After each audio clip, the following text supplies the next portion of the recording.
올해 내내 이 메모리 반도체에 대한 부정적인 이슈가 아무래도 긍정적인 이슈보다는 좀 더 많은 상황이 지속되고 있는 상황이다. 모두가 안 좋다고 얘기할 때 우리는 그냥 지금 안 좋으니까 사면 된다.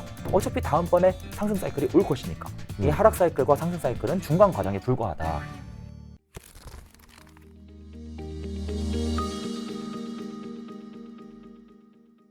반도체 같은 경우에는 이 사이클이 오르락 내리락 나타남에도 불구하고 계속해서 안정적으로 우상향이 동시에 일어나는 특징을 가지고 있습니다.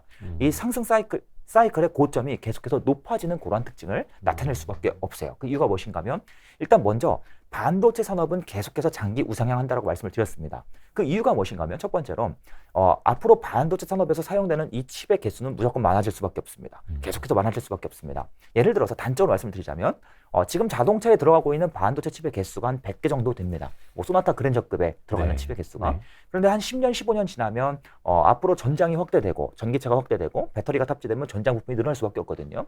이 과정에서 반도체 칩이 한 1000개까지 증가할 겁니다. 더 많이 보고 계신 분들은 한 2000개까지도 갈 것이다라고 이야기가 나오고 있어요. 그리고 이제 또 한 가지는 계속해서 전방 시장이 성장하면서 사용되는 반도체 칩의 종류도 계속 함께 늘어납니다. 꾸준히 늘어납니다. 그리고 이제 세 번째는 이 칩의 기술력은 항상 상승합니다. 항상 향상됩니다.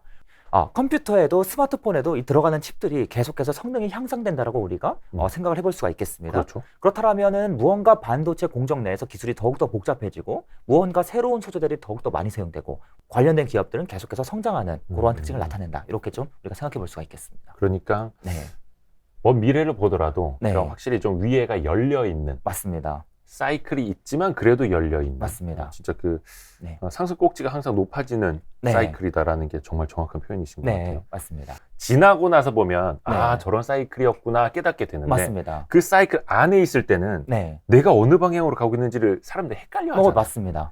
지금 그러니까 2022년 한 5월 네, 이 즈음에 있는 사이클 네. 반도체 사이클은 한 어느 쯤에 네. 와 있다 보세요? 조금만 더 설명을 좀 늘려서 네. 말씀을 드려보자면 우리나라 이제 메모리 반도체 사이클을 말씀드려볼게요. 네. 이 메모리 반도체 사이클이 2016년, 17년, 18년에 크게 왔었습니다. 네. 크게 왔었고 이제 쭉 떨어졌었죠. 19년에는 쭉 떨어졌습니다. 그리고 나서 이 하락이 한 2년 정도 가는 게 일반적이다라고 사람들이 이야기할 시즌에 네. 무엇이 터졌냐면 코로나가 터졌습니다. 코로나가 터지면서 수많은 사람들이 재택근무를 확대하고 집에서 컴퓨터 사용을 늘리고 줌을 이용한 미팅이 늘어나면서 서버 기업들이 예상치 않게 투자를 다시금 늘리게 되었습니다. 네. 이 과정에서 서버 쪽으로 굉장히 반도체가 많이 팔렸고요. 생각보다 다 이 상승 사이클이 일찍 왔습니다. 2020년부터 상승 사이클이 왔기 때문에 20년에 이제 반도체 기업들이 굉장히 많이 올랐었죠. 이 시장에서 주도업종이 되었습니다. 그런데 이 코로나 때 이 굉장히 빠르게 온 이 수요의 증가가 생각보다 폭이 그렇게 크지가 않았습니다. 네. 생각보다 이 서버 기업들이 투자를 하다가도 이제는 코로나가 끝나면 더 이상 이 투자가 필요 없을 거라느니 이런 이야기가 나오면서 이 수요가 적극적으로 늘어나진 못했었습니다. 그러다가 이제 점점점 수요가 마무리가 되면서 지금은 다시금 크지 못했던 이 상승 사이클이 다시금 이제 하락하는 구간 중간 즈음에 있다라고 이제 생각이 되고요. 그렇다면 요 하락 사이클이 앞으로 이제 1년 갈 것인가, 2년 갈 것인가 지금 여러 가지 이야기들이 나오고 있는 겁니다. 이 사이클이라는 것은 사실 우리가 미리 명확하게 예측할 수가 없습니다. 사이클은 말씀하셨다시피 결과적으로 나타나는 것이 사이클이지 우리가 그 중간 단계에서 이 사이클이 정확히 언제까지 갈 것이다. 정확히 언제부터 수요가 반대할 것이다. 이걸 예측하는 것은 사실상 불가능합니다. 그렇기 때문에 지금 이 하락 사이클이 어디까지 갈 것인가에 대해서는 여전히 다양한 이견이 존재하지만 분명한 사실은 지금 사이클은 점점점 하락 구간에 들어서고 있고 올해 내내 이 메모리 반도체에 대한 부정적인 이슈가 아무래도 긍정적인 이슈보다는 좀 더 많은 상황이 지속되고 있는 상황이다. 이렇게 이제 좀 말씀을 드려볼 수가 있겠습니다. 그러면 투자자의 관점에서 그러면 지금 첫 번째 사이클을 예측도 할 수가 없어. 그럼 두 번째 긍정적인 상황도 아니야. 그러면 우리가 지금 투자할 이유가 없잖아요 라고 생각하실지 모르겠습니다만 네네네. 이 사이클은 방금 전에도 말씀드렸다시피 예측이 불가능하기 때문에 앞으로 좋아질 것이다라는 기대감으로 주가가 먼저 오르기 시작하고 그렇죠. 앞으로 나빠질 것이다 상승이 둔화될 것이다라는 이러한 우려감으로 주가가 먼저 빠지기 시작합니다. 네. 그래서 이 메모리 반도체는 어떤 특징이 나타나냐면 실제로 이 메모리 반도체의 이익 사이클보다 주가가 대략 한 9개월에서 한 12개월 정도 앞서 움직이는 특징이 나타납니다. 선반영의 특징이 나타난다는 거죠. 그래서 삼성전자의 이익이 최대치가 되더라도 주가는 되려 앞서 꺾일 수가 있는 겁니다. 그래서 많은 분들께서 실적은 최대인데 왜 도대체 주가는 꺾이는 거예요? 이런 말씀들을 많이 하시는 거죠. 그래서 더 어렵죠. 그래서 더 어렵습니다. 그런데 사실 어떻게 보면 더 쉬울 수도 있는 게 지금이 이제 하락 사이클이니까 네. 지금 점점 안 좋다, 올해 내내 안 좋은 얘기가 나올 것이다라고 생각하고 있기 때문에 지금은 오히려 우리가 더욱더 반도체를 공부를 해야 되고 더 나아가서 나는 지금 적립식 매수를 좀 적극적으로 하시는 분들 같은 경우에는 아니면 장기 투자 하시는 분들 같은 경우에는 지금이야말로 이제 적립식 매수를 계속해서 하셔야 하는 그런 구간이라고 볼 수 있겠습니다. 좀 긍정적으로 낙관적으로 보시는 분들은 올해 하반기부터 다시 상승할 거예요라고 말씀하시는 분도 계시고 올해는 좀 힘들고 내년부터 상승할 거예요라고 말씀하시는 분도 계시고 이제 더 안 좋게 말씀하시는 분들은 하락 사이클 최대 2년까지도 갈 수 있잖아요.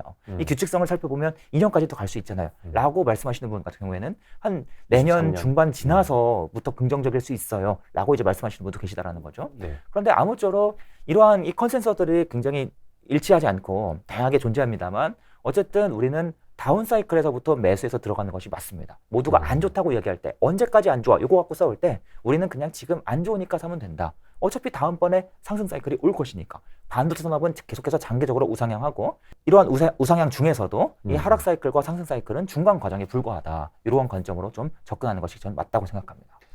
그 앞부분 들으신 네. 거 기억하시는 분들 있으실지 모르겠지만 투자자들이 가장 간과하는 부분 지적해 주실 때 이미 실적이 나와버린 다음에 뛰어들었기 때문에 물리는 맞습니다. 경우가 있다라고 이제 맞습니다. 지적을 해주셨는데 네. 어떻게 보면은 어쩔 수 없이 사이클이 있는 산업이니까 네. 터널의 끝에 다 나와서 사면 늦는 거고 예, 터널이 맞습니다. 보이기도 전에 사실은 네. 사고 있어야 된다라는. 네, 맞습니다. 아. 사실 터널이 끝날 때만 매수해도 예. 괜찮긴 합니다. 근데 이제 그때도 어떤 비싸게 이슈가 사겠다. 있냐면 이미 기업들의 실적이 나오고 있음에도 불구하고 메모리가 한참 안 좋았으니까 수많은 사람들이 이미 삼성전자 하이닉스를 다 팔았으니까 아무도 이야기를 하지 않으니까 전문가분들은 좋아진다 얘기를 해도 이게 마치 늑대 3번 부른 꼴이죠. 그래서 이제는 좋아진다라고 얘기하는 게 믿기지가 않는 겁니다. 그러니까 아무도 관심이 없었어요. 앞으로 더 좋아질 것이다라는 생각이 분명 있긴 있었지만 그때 매수 포인트, 매수 근거는 이 좋아지는 기대감만으로 매수하는 것이 아니라 지금 충분히 안 좋고 아무도 관심이 없기 때문에 더 이상 나빠질 구석이 없다. 그럼 다음번 상승 사이클은 분명히 언젠가 올 것이니까 나는 지금부터 들어가서 기다리는 게 맞다. 이런 관점에서 썼던 겁니다. 근데 이제 보통은 지금부터 사서 기다리세요라고 말씀드리면 많은 분께서는 내가 그걸 왜 기다려? 이렇게 나오시거든. 나중에 뉴스 기사 듣고 매수하게 되면 그땐 이미 상승 사이클의 중간 지나는 시점이 된다라고 말씀드립니다. 어떤 명확한 걸 네. 보고 확인하려고 하지 말고 네네네. 역발상 투자를 좀 많이 해야 되는 영역이 역발상 투자가 오히려 전 사이클에서 더 중요하다고 생각하고요. 사실 이 파고 들어가면 이제 공부를 좀 많이 하시는 분들 같은 경우에는 지금이 충분히 저점을 지나고 있는지 파악할 수 있는 변수들이 당연히 없는 건 아닙니다. 이 디램의 가격을 계속해서 추적하시는 분도 계시고요. 디램 익스체인지에서 매일매일 이 디램 가격을 긁어와서 데이터베이스로 만드시는 분도 계십니다. 맨날 쳐다보고 있죠. 맞습니다. 예. 거기에 더해서 이제 또 이 기업들의 재고 자산 추이를 분석하면서 지금 재고가 충분히 적은데 수요도 적다. 그러면 재고가 적은데 수요가 적은데 이 수요가 늘어나면 이제 가격이 터질 수밖에 없지 않느냐. 사실 지금이 그러한 시기가 이제 점점 되고 있는 그런 상황이거든요. 시장 시점이. 그래서 이러한 것들을 분석하는 분들도 계시다. 그리고 또 더욱더 심도 있게 분석하시는 분들은 특히 이제 애널리스트 분들 리포트에서 자주 나옵니다만 전방 이 수요처를 상세하게 분석하는 분들도 계십니다. 그래서 이 수요가 굉장히 늘어났다가 지금 다시 수요가 부진해진 상황인데 점점 다시 수요가 회복될 기미가 보인다. 뭐 아마존이, 마이크로소프트가 투자할 기미가 보인다. 이 스마트폰의 판매가 다시 개선될 여지가 보인다. 이런 것들까지도 이제 분석하시는 경우도 있습니다만 사실 이 개인 투자자 입장에서는 그 정도 분석을 하셔도 뛰어난 분석이죠. 근데 꼭 그 정도까지 하지 않아도 내가 최소한 하락 구간에 아무도 관심이 없을 때 매수한다라는 생각 딱 한 가지만 가지셔도 일단 삼전 하이닉스에 물리기 쉽진 않다. 물리더라도 막 10%씩 막 20%씩 30%씩 빠지는 그런 경험을 할 가능성은 매우 적다. 이걸 좀 강조해서 말씀드립니다. 약간 좀 하방이 막혀 있는. 맞습니다. 막 이럴 때 안전 마진이 있는. 맞습니다. 약간 이런 것도 좀 해당이 되네요. 네. 오, 사이클 재밌네. 이렇게 듣고 나니까. 네. 답답한 사이클이 아니었다고요, 여러분. 네. 이게 근데 이제 말씀드렸다시피 반도체이기 때문에 가능합니다. 화학 산업은 그쵸. 하락 사이클이니까 매물 써야지. 그러면 이제 5년. 5년, 7년, 해오는 10년 이렇게 가는 겁니다. 반도체는 계속 성장하기 때문에 가능한 겁니다. 2020년 하반기였던가 뭐 그때부터 많이 나왔던 게 이제 슈퍼 사이클. 예, 맞습니다. 일종의 슈퍼 사이클이라는 게 뭐 대명사처럼 돼가지고 네. 반도체 이꼬르 슈퍼 사이클. 네. 근데 주가는 왜 떨어져? 이거 되게 이해 못 네. 하신 분들 많거든요. 예, 맞습니다. 이 슈퍼 사이클 논란에 대해서 좀 어떻게 보셨는지랑 네. 그 슈퍼 사이클의 정의 자체는 또 우리가 어떻게 해야 네. 되는지 좀 아. 부탁드릴게요. 슈퍼 사이클의 정의요. 일단 많은 투자자분들께서 수익을 얻으셨다라고 하면 이제 슈퍼 사이클이었지 않나라는 생각이 좀 듭니다만, 요게 이제 저는 개인적으로 이런 생각이 듭니다. 슈퍼 사이클 전 개인적으로 두 가지 관점에서 좀 보는데, 네. 일단 이 슈퍼 사이클이라는 단어가 왜 활발하게 쓰기 시작했냐? 2016년부터 시작된 상승 사이클이요. 네. 이때 메모리 사이클은 정말 급격했고 컸습니다. 2016년, 17년 삼성전자 주가가 막 2배 이상 오를 때, 와, 사람들이 많은 투자자분들께서 야, 삼성전자 주가도 막 2배씩 오를 수 있구나. 이런 걸 막 처음 보는 것처럼 이제 말씀하시기도 하셨던 그런 시기인데, 그때 당시에는 이 전방 시장이 이 메모리 반도체가 팔려나가는 시장이 크게 3가지 시장이 있습니다. 컴퓨터 시장이 있고 스마트폰을 중심으로 한 모바일 기기 시장이 있고 서버 시장이 있는데 네. 이 서버 시장이 폭발적으로 성장하던 시기였어요. 서버 기업들이 수많은 인공지능 센터도 만들고 클라우드 서비스도 공급하고 그다음에 데이터 센터 각종 뭐 유튜브 증설 이런 것도 들어갔고 그러다 보니까 이 서버 시장이 폭발적으로 성장하던 시기였는데 이때 공급이 워낙 딸렸다 보니까 이 반도체 기업들이 공급을 충분히 준비하지 못하고 있었다 보니까 가격이 천정부지로 뛰었던 겁니다. 메모리 반도체 가격이 막 3배 이상 뛰었어요. 그러니까 삼전 하이닉스의 영업이익도 폭발적으로 늘었던 것이죠. 그래서 굉장히 큰 빅사이클이 나타나는데 사이클 상승 구간도 2년 내외로 충분히 길었고 그리고 이제 주가도 워낙 많이 올랐다 보니까 많은 분들께서 이때의 기억을 떠올리면서 슈퍼사이클이었다라고 이제 말씀을 주시는 것 같습니다.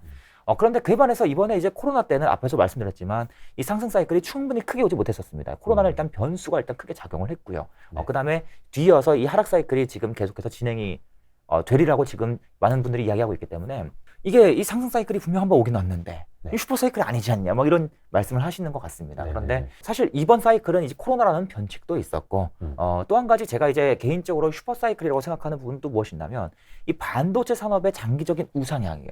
이 우상향이야말로 저는 진짜 슈퍼 사이클이라고 생각합니다. 이 장기적으로 우상향하는 과정에서 단기적으로 나타나는 상승과 하락은 그냥 중간 과정에 불과하다라는 생각이 들어요. 저는 이 반도체 산업의 슈퍼 사이클은 이러한 단기적인 사이클보다는 앞으로 있을 커다란 장기 우상향, 저는 개인적으로 이걸 좀 더 슈퍼 사이클이라고 이야기하고 싶습니다. 그래서 일종의 뭐 4차 산업시대에 예. 더 많이 쓰이게 된다 이런 아이디어 측면에서. 맞습니다. 그래서 말씀하신 대로 이 4차 산업, 특히 뭐 인공지능 시장의 성장, 서버의 성장, 빅데이터의 성장, 커다란 성장 과정 중에 이 메모리 반도체도 비메모리 반도체도 폭발적으로 성장을 거듭할 수밖에 없는데 그 와중에도 자잘한 상승과 하락이 반복되는 사이클이 나타날 것입니다만 다음번 상승 사이클이 얼마나 큰 사이클이 나타날지 정말로 종전의 2017년보다 훨씬 더 큰 슈퍼 사이클이 나타날지를 우리가 미리 앞서 예측하기는 좀 어려운 부분이 분명히 있다. 이걸 좀 함께 말씀을 드려보겠습니다. 일단 그 사이클에 대한 정의는 어느 정도 좀 명확해진 것 같아요. 네. 근데 이제 사이클도 어렵지만 사실 네. 사이클에 맞춰서 이제 투자하는 거 아까도 잠깐 네. 뭐 터널 우리가 비유하면서 이야기를 좀 했습니다만 네. 이것도 이렇게 종합 반도체 기업하고 네. 소재 부품 장비 기업들하고 좀 다르지 않을까요? 투자하는 방법이? 예. 접근 방법이? 투자하는 방식이 조금 다를 수 있는데, 네. 일단 첫 번째로, 삼성전자와 SK하이닉스가 반도체를 만들 때 네. 굉장히 많은 장비가 필요하고요. 그리고 이 장비를 이제 가동시키는 과정에서 또 굉장히 많은 소재들이 투입이 되고요. 또 그렇죠. 부품들도 투입이 됩니다. 그리고 이 과정에서 이 장비를 뭐 세척해 준다든지 부품을 세척해 준다든지 하는 서비스 기업도 있는데 그렇죠. 일단 먼저 결론부터 말씀을 드리자면 삼성전자와 하이닉스는 이 디램의 가격에 따라서 굉장히 이익이 크게 변하는 특징을 가지고 있습니다. 그에 반해서 소재 기업들은 네. 이 사이클에 따라서 물량이 줄어들거나 감소할 수는 있더라도 가격은 크게 변하지 않습니다. 그러니까 삼성과 하이닉스가 판매하는 디램이라는 반도체는 물량도 크게 변하지만 동시에 가격도 크게 변해요. 그런데 소재는 가격은 일정합니다. 그러다 보니까 이 상승과 하락의 사이클의 영향을 분명 명백하게 받지만 이익의 안정성은 월등히 뛰어나다는 겁니다. 즉 이익의 증가폭과 감소폭은 월등히 적다라는 겁니다. 네. 어쨌든 이 소재 기업들도 이 사이클, 상승 사이클과 하락 사이클의 영향을 받기 때문에 어느 정도 삼성전자와 하이닉스의 이익과 이 주가와 이 비슷하게 움직이는 경향, 즉 비슷한 시기에 얼추 같이 상승하거나 얼추 같이 하락하는 경향은 명확하게 나타납니다. 소재 기업들. 예, 맞습니다. 다만 소재 기업들은 이때 상승 때 하락 때 폭이 훨씬 더 적다라고 이제 보시면 되는 거겠습니다. 나는 삼성전자에 투자할래? 나는 소재 기업에 투자할래? 사실 어쨌든 이들 기업들의 주가가 오르는 시기, 하락하는 시기가 비슷한 경향이 굉장히 강하게 나타나기 때문에 어떤 기업을 선택하셔도 어쨌든 상승 사이클에 맞춰서 투자해야 되는 건 맞다. 그런 공통점을 가지고 있다고 볼 수가 있겠습니다만 이제 다만 좀 성향이 나뉘는 거죠. 어떤 성향이 나냐면 투자자분들의 성향마다 나는 반도체 모르겠어. 나는 그냥 대형주에 묵혀두려 하시는 분들은 당연히 삼성전자와 하이닉스를 선택하시겠고요. 네. 반대로 나는 좀 소재 기업들 간에 또 어떤 차이가 있는지 좀 분석을 좀 해보고 싶어. 그리고 또 소재 기업들이 기존에 팔던 제품만 파는 것이 아니라 신제품이 가세할 수도 있고요. 네. 또 증설을 통해서 원래는 판매량이 늘어날 시기가 아닌데도 불구하고 증설 효과에 의해서 판매량이 늘어나는 경우도 있다는 겁니다. 네. 나는 이런 것까지 좀 더 심도 있게 분석해서 들어가서 이런 것들을 좀 투자 포인트 삼아보고 싶어 하시는 분들은 이제 소재 기업을 선택하시면 또 좋은 결과가 나올 수 있다는 겁니다. 그에 반해서 이제 장비 기업들 같은 경우에는 주가가 오르는 시기, 이들 기업이 돈을 버는 시기, 즉 이익이 실적이 찍히는 시기가 완전 다릅니다. 장비 기업들이 돈을 버는 시기랑 이 디램 반도체 기업들이 뭐 소재 기업들이 돈 버는 시기는 명확하게 달라요. 그래서 상승 사이클이 나타난다고 반드시 장비도 돈을 버는 것은 아니라는 겁니다. 왜 그런가 하면 장비 기업들은 이 장비를 많이 팔아서 돈을 많이 벌기 위해서는 삼성과 하이닉스가 증설을 많이 해야 됩니다. 그러면 이 증설은 언제 하는가? 항상 상승 사이클에 맞춰서 하는 것이 아니라는 겁니다. 오히려 상승 사이클이 한창 진행된 뒤에 이제 지금은 이제 반도체가 많이 팔리고 잘 팔리고 비싸니까 요때 이제 증설을 들어갈 수도 있고요. 아니면은 어떠한 기술적인 이슈에 의해서 이번에는 DDR5가 도입이 되니까 우리가 공급을 늘리기가 너무나 쉽지가 않아. 그러니까 지금 증설 가야 돼. 이러한 이슈에 의해서 또 증설이 이루어질 수도 있고요. 그래서 장비 기업들을 좀 선호하시는 분들 같은 경우에는 이러한 삼성전자와 하이닉스가 언제 좀 투자를 계속해서 늘려가는지 이걸 집중적으로 살펴보셔야지 좋은 성과가 나올 수 있다. 이걸 좀 전해드릴 수가 있을 것 같습니다. 이야, 명쾌하네요. 그리고 아까 잠깐 헷갈려서 그런데 네네. 소재 같은 경우에 상승 하락 좀 변동폭이 적다라고 말씀하신 게 맞습니다. 주가인가 아니면 실적? 주가도 실적도 모두 변동폭이 적은 특징이 나타납니다. 예. 사실 이제 삼성과 하이닉스는 아무래도 사이클이 크게 나타나 보니까 이 피터 린치도 이야기하지 않습니까? 책에서 사이클 업종에 장기 투자하는 건 바보 같은 짓이다. 그런데 소재 기업들은 분명히 사이클의 영향을 받고 미세하게 사이클이 나타납니다만 네. 그런데 이 폭이 크지가 않다 보니까 이 그래프를 보면 계속 장기 우상향하는 것처럼 보인다는 겁니다. 네. 그러니까 삼성 하이닉스도 장기 우상향은 하지만 이렇게 보이고 네. 소재는 이렇게 이제 보이는 거죠. 그럼 아무래도 장기 투자를 하시는 분들께서 훨씬 더 투자하기 쉬운 영역이 된다고 생각합니다. 선단 공정이라고도 하고 네. 나노 공정이라도 하고 뭐 미세화라고도 네. 이야기를 하는데 네네. 이게 현재 이제 어디까지 와 있고 네. 어디까지 더 갈 수 있는 것인가 더 갈 수 있는가. 좀 이야기 좀 해주세요. 이 반도체 칩이요. 뭐 디램 칩이라든지 CPU 칩이라든지 칩을 딱 까보시면 칩 안에 굉장히 여러 가지 구조물들이 들어가 있습니다. 까볼 수 있나요? 까볼 수 있습니다. 까볼 수 있는데 네. 까서 보이진 않습니다. 너무나 작기 때문에. 그래서 전자현미경이란 걸 통해서 들여다봐요. 그쵸. 예, 그러면 이제 이 단면이 쭉 나오는데 이게 마치 뭐랑 굉장히 비슷한가? 우리가 흔히 생각하는 그냥 아파트, 건축물, 빌딩과 굉장히 비슷한 구조를 가지고 있습니다. 그런데 이러한 구조물들을 내부에 있는 구조물들을 계속해서 더욱더 작게 만들어 나가요. 반도체는 작게 만들어야 여러 가지 장점이 생깁니다. 뭐 칩의 단가도 싸지고 그다음에 이 성능도 올라가고 전력 효율도 더 올라가고. 네. 그래서 반도체는 계속해서 구조물을 작게 만들어 가는데 이 과정에서 이제 뭐 10나노미터 공정이다, 7나노미터 공정이다 이런 표현이 쓰이는 겁니다. 네. 10나노미터 공정이라는 뜻은 무언가 구조물을 10나노미터에 가까운 사이즈로 굉장히 작게 만든다. 네. 7나노는 그거보다 더 작은 7나노 사이즈로 만든다. 이렇게 이제 보시면 되겠습니다. 나노미터가 얼마나 작은 사이즈인지 궁금하실 수도 있을 것 같은데요. 네. 머리카락의 단면이요. 이 단면, 제 머리카락을 딱 뜯어가지고 머리카락을 자르면 이 머리카락에 굵기가 있지 않습니까? 네네네. 이 굵기가 한 100 마이크로미터 정도 됩니다. 100 마이크로미터. 예, 100 마이크로미터입니다. 그럼 100 마이크로미터를 1000분의 1로 쪼개면 100 네. 나노미터가 되고요. 100 나노미터보다 훨씬 더 작은 게 이제 7 나노미터, 5 나노미터가 되겠죠. 예, 그럼 머리카락에다가 이 반도체를 굉장히 많이 만들 수 있겠구나라고도 우리가 생각을 해볼 수가 있겠습니다. 자, 아무쪼록 이 고성능 반도체 같은 경우에는 무조건 더 작게 만들어야지 성능의 향상이 꾸준히 일어날 수밖에 없습니다. 네. 그런데 이제 삼성전자와 TSMC가 3나노미터급 반도체를 지금 준비하고 있는데 네. 지금 미세화는 3나노까지 왔다. 그러면 어디까지 갈 것인가? 일단 3나노에서 더 작은 2점 몇 나노, 또 2점 몇 나노, 2나노, 그리고 또 1.8나노, 1.4나노미터까지는 앞으로 계속 갈 것입니다. 아니 어디까지 갈 수 있나요? 라고 물어보시는데 이 반도체도 무언가 원자들로 잔뜩 구성이 되어 있지 않겠습니까? 그렇죠. 예. 이 원자의 크기가 0.2나노미터입니다. 그러면 네. 0.2나노미터짜리 원자 몇 개 수준밖에 안 되는 영역까지 계속 들어간다는 겁니다. 그러면 더 이상 작아질 수가 없잖아요. 1.4나노미터 그 이상으로 더 작아질 수가 없잖아요. 이제는 이 원자가 몇 그렇죠. 개밖에 없는 영역인데 원자 한 개 갖고 만들 수는 없는 노릇이니까. 그럼에도 불구하고 앞으로의 한 2020년대 말까지의 로드맵이 일단은 1.4나노미터까지는 계속 작게 간다. 이게 이제 로드맵이라고 볼 수가 있겠고요. 그러면 그 뒤에는 어떻게 갈 것인가? 요거는 아직까지 좀 다소 불확실합니다. 여러 가지 이제 대안들이 연구되고 있고 개발되고 있고 또 다양한 이론들이 나오고 또 표준이 이제 만들어질 예정인데 TSMC 같은 경우에는 우린 더 작게 할 수 있어. 1나노미터 이하까지도 갈 수 있어. 라는 이야기를 이제 일부 한 바 있고요. 또 이제 이 반도체 업계들이 또 한 가지는 이 정말 더 이상 작게 가는 것을 일단 너무 물리적으로 힘들고 또 비용도 너무나 많이 드니까 좀 이제는 다른 방식으로 좀 반도체를 만들자.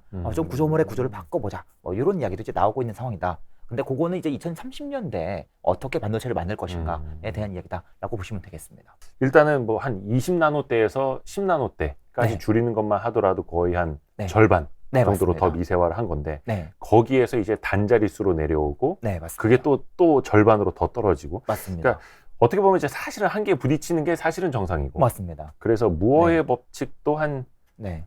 10여 년 전부터는 멈춘 거 아닙니까? 무어의 법칙이 이제 일단 무어의 법칙이 무엇인가면요. 그래요. 1965년에 이제 무어라는 사람이 무어는 인텔을 함께 창업한 창업주입니다. 이 세 명의 창업주 중 한 명인데 이 무어라는 사람이 나와서 이 칩의 집적도가 계속 2배씩 증가한다. 얼마마다? 1년마다 2배씩 증가한다라고 이제 이야기를 했던 거예요. 네. 잡지에서 인터뷰를 했는데 네. 이게 이제 좀 70년대에 들어와서 수정이 됐습니다. 1년은 좀 너무했고 이 반도체를 만드는 게 생각보다 쉽지가 않네. 그러니까 우리는 2년에 2배로 바꾸자. 네. 그래서 무어의 법칙이 사실상 2년마다 집적도가 계속 2배씩 증가한다. 이 칩 안에 여러 가지 구조물이 있는데 그 중에 가장 중요한 구조물은 이제 트랜지스터라는 게 있습니다. 이 트랜지스터의 개수가 2배씩 증가한다라고 예측을 했던 겁니다. 네. 그러한 주장이 하나의 예측에 불과했는데 어떤 교수님께서 보시기에 맞아 떨어지는 거예요. 그래서 이제 법칙이 된 겁니다. 그런데 이 법칙이 2010년대 중반까지만 해도 잘 맞아 떨어졌는데 네. 10년대 중반 들어서 점점점 반도체 기업들이 미세화에 어려움을 겪다 보니까 특히 이제 많은 분들께서 아실 겁니다. 인텔이 지금 굉장히 부진하죠.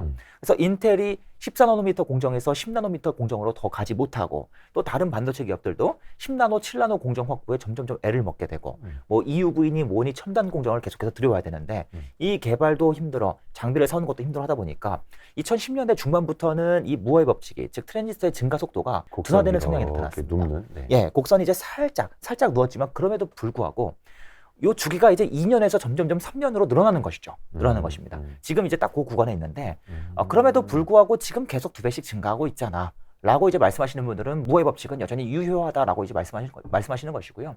반대편의 입장은 아니 이거 시간이 계속 늘어나는데 이 주기가 계속 늘어나는데 이 규칙이 지속되는 거 맞아? 거기에 더해서 이제는 그래 2배씩 늘려나간다 해도 이 공정에 쏟아부어야 되는 이 비용이 천정부지로 치솟고 있는데 천문학적인 금액인데 이게 지금 2배씩 증가하는 것만 중요해? 비용도 따져야 되지 않겠어?